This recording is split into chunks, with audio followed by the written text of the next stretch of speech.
Apo tayo sa iba pang mga balita mga kabombo. Desperado na umano ang China at ang Chinese envoy sa pagpapakalat ng mali at mga pekeng impormasyon ukol sa West Philippine Sea.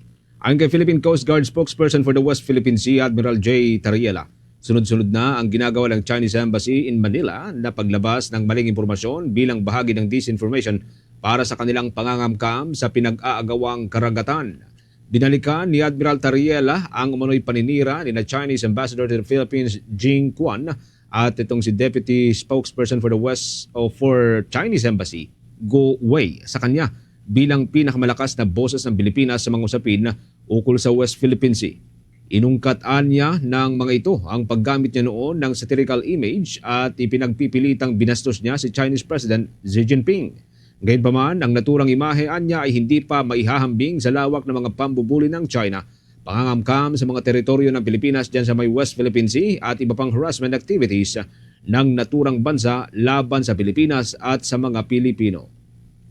Alam mo, sa totoo lang, desperado na si Mr. Go Away kasama si Chinese Ambassador para sirain ang aking kredibilidad being the loudest voice pagdating sa usapin ng West Philippine Sea. Saan ka makakita na bubuhayin pa nila tong issue na to na paulit-ulit? Last January pa nila ginawa ito, nag-diplomatic protest na sila na halos buwan-buwan inuulit-ulit na ginagamit na pang-kumbinse sa mga Pilipino na nagsunungaling ako.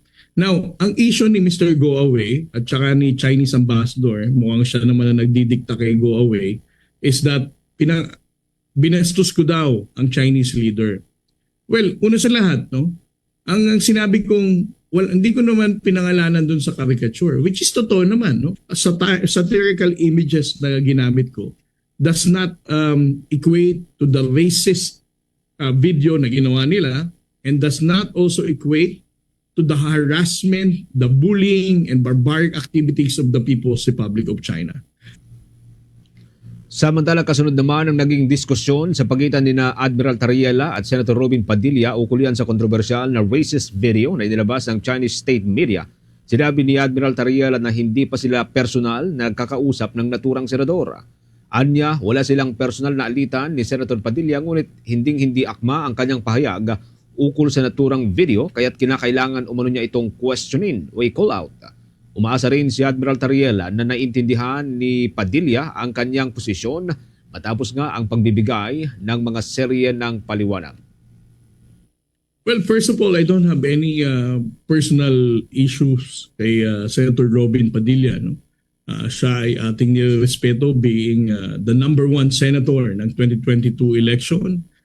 Pero pagdating dun sa comment niya ng monkey na through the lens naman daw ng mga white supremacists, I think it's inappropriate dahil una sa lahat, ang nagsabi sa ating unggoy tayo dito sa video na to is not actually the Europeans or the Americans. Ang nagsabi sa atin dito sa video na ito ay China.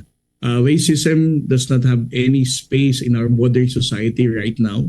Hindi na ito ginagamit sa Europa, hindi na ito ginagamit sa ibang bansa, no, na masasabi nating used to be the white supremacists na pinatutungkulan niya. Kung ang tanong mo, nagkaliwanagan na ba kami, I mean, para sa akin, I explained it very plainly. Tinagalog ko na yung huling response ko sa kanya.